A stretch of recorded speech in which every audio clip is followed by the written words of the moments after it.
मोर नमस्कार मु हूँ रजत कुमार सेठ। आज आम आलोचना करवा कविवर राधानाथ राय विषय रे। कविवर राधानाथ राय 1848 मसीहा सेप्टेम्बर मास 28 तारिख में बालेश्वर जिलार केदारपुर ग्राम में जन्मग्रहण करथिले। तांकर पितांक नाम सुंदर नारायण राय एवं माता तारिणी दासी। राधानाथ राय थिले जड़े आधुनिक जुगर स्रष्टा। से अधिक पाठ पढ़ी न पारि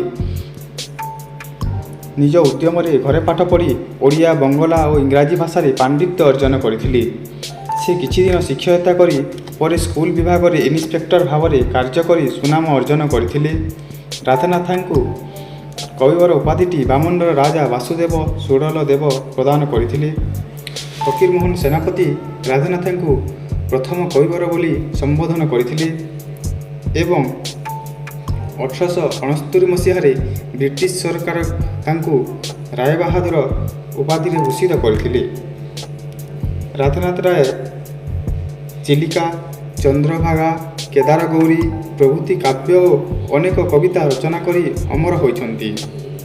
तांकर एक सुप्रचलित खंडकाव्य है चिलिका।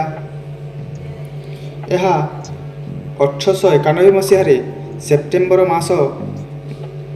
सेप्टेम्बर मासरे उत्कल प्रभारे यह प्रकाश पाइथिला।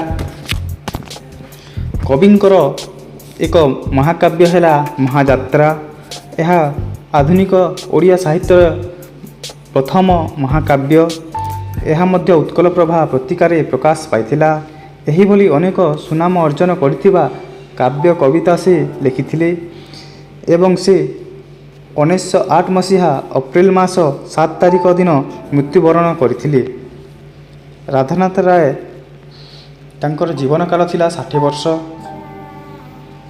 तांक मृत्युवरण परे तांको ग्राम रे एक तांको स्टैच्यू तैयारी करा जायथिला।